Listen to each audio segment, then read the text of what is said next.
My name's Sara Bloomfield, and I came to combined services about 18 years ago, after the birth of my son, when I became quite poorly with postnatal depression. Our first access to parent and baby day unit that was at Charles Street back then. I suppose I was just really scared because I've had previous contact, I suppose, with my sister being ill with postnatal depression, and it was like I was just really concerned of where I was going and where I would end up. And I think I even knew early day that I'd end up in hospital, but I desperately didn't want that, and I was trying to sort of fight and not go. They were really good at Charles Street. It was very holistic. It was very much, everybody was involved. It wasn't just about me. It was, me, the baby, and my husband, and they often, they provided things that were really good, because one of the things I initially had is not wanting to pick my son up. And they did baby massage and stuff like that to get you sort of more bonded with your child.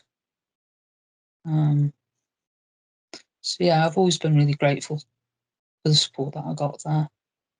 And then I was referred to Lyme Brook. When I went to Ward 3, the first person that I saw that opened the door was somebody that was a healthcare at Lyme Brook previously, and knew me really well, and it sort of like broke the ice a bit. And one of the things that I've always said is, whoever made the decision that psychiatric wards should be no smoking, obviously didn't work on them, because you see people that are sort of crawling because they want a cigarette, and then it's the staff that get it. And, I came off that ward after 3 days feeling really sorry for the staff and thinking I wouldn't want to work on that ward in that climate. I've started DBT, well, completed DBT. I mean, it was very intense. You had homework to do and stuff, and I can see why a few people dropped out. And it's unfortunate that the trust have now decided to stop running DBT. The problem is there's only so many people that are going to be able to take that up. There's only going to be certain people that are going to meet the criteria. So it's going to be a small group and quite labour intensive. So I can see why decisions are made, but then you look at, for people that are on that end of the spectrum, what are you going to do instead? I think some of the people I've met along the way that have genuinely cared have made a difference. When things have been really dark, I just feel that, I know that person's there fighting for me or with me. More recently, I've had a care coordinator that I've really clicked with. And she's very open and honest with me, and I'm very open and honest with her. And that's made a heck of a difference. Looking back as well, one of the things that's helped me more recently is that I've had the same psychiatrist now since I went to Lyme Brook. He knows, I only have to say something to him, and he knows, because he knows the history, he knows me. I suppose I've had issues with pals, because when you ring, sometimes you get the impression you don't want to take a complaint. And that's the impression I get anyway. And I don't see complaints as negative things. I actually see them as learning points. My biggest one, and the one that I've been harping on about now for a few months, maybe years, is care plans. One is, when I asked about why I hadn't got a care plan once, they told me I had got a care plan. And my answer was very clear, that I couldn't have a care plan because I'd never seen it. Care plans are there so that people know what the issues are and how to work with them. And for everybody to know that. And you often find, if you ring crisis team, they will often not have read your care plan. and it only takes a few minutes. You need some consistency, and the best way of getting consistency is through care plans. And some of the things you're told, it's like, now I know why people tell you in no uncertain terms where to go. Because when you ring up and you're told, well, have a bath, have a cup of tea. It's like, look, I'm ringing you because I'm at my wit's end. Things are really dark, and having a bath and having a cup of tea ain't going to cut it. There's some people there that are really skilled, will listen, will sort of put suggestions there, or say, or say to me, Sarah, you need to start using this skill or that skill, because that's what's in my care plan. And it works really well.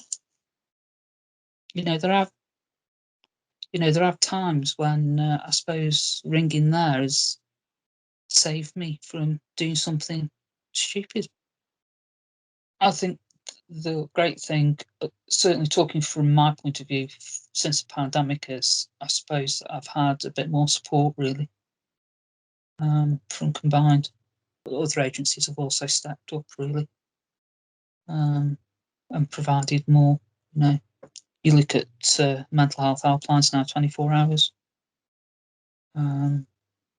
Safe spaces that I've used now do weekly calls to make, sort of welfare calls.